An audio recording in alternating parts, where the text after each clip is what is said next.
Hello. It's February 14th, 2022. It's Valentine's Day. It's a cooler day here in Northern California, and we may be getting a little bit of snow tonight, which would be nice. I'd like to read from chapter 12 of the Tao Te Ching in one of my own translations in a book called A Path and a Practice.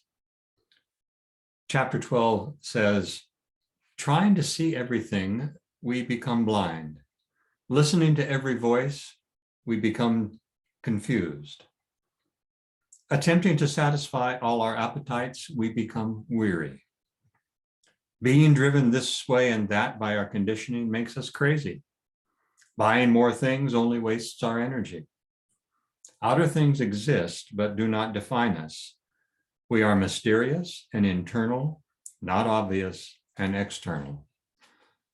So much of our life is defined externally. I've been on a media fast for the last 3 years, really, and to some degree, even earlier than that. And it's a total media fast, or essentially total. I don't listen to any standard news. I don't go to any social, actually in parentheses, anti-social media. I try to make as much of my life as possible a direct experience of what's going on for me in the place where I am. It's not putting my head in the sand. It's deciding what goes into my brain. I have a choice of what food to put into my body, and I want it to be healthy food. I have a choice of trying to breathe clean air. I protect myself from the coronavirus as best I can. But you know, the most pervasive virus in our society, the most pervasive viruses in our society are mental. And you know the term, a certain video or a certain phrase goes viral. That's a telling term.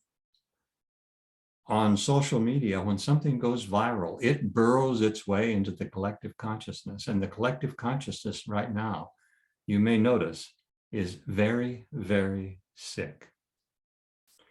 So why should I spend the time exposing myself to hundreds upon hundreds of viruses that contaminate my opinions, that hook my resentments or my angers or my desires or my hopes or my fears?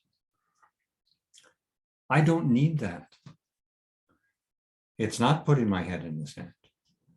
I invite you to think about the idea of defining your life much more internally than externally.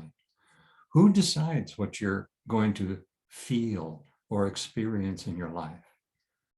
A Zen teacher I had told me, Bill, the focus of your attention determines the quality of your experience. That which you focus upon determines the quality of your life. I'm not going to spend my life focusing on those things that would essentially debilitate and contaminate my life. And they're everywhere. So I invite you to think about the idea that if you're going to define yourself from some eternal internal place, you're going to have to be very careful about all the attempts to define you externally that exist. Everything wants to define you externally. It's going to take a great deal of willful attention placing to allow yourself to experience a joyful, peaceful, contented life. And from that joyful, peaceful, contented life, you have much more power to create beauty and peace and healing in the world. Don't be contaminated by the voices of fear or desire or anxiety. They're there just to try to sell you something. Define yourself internally. The focus of your attention determines the quality of your experience of life.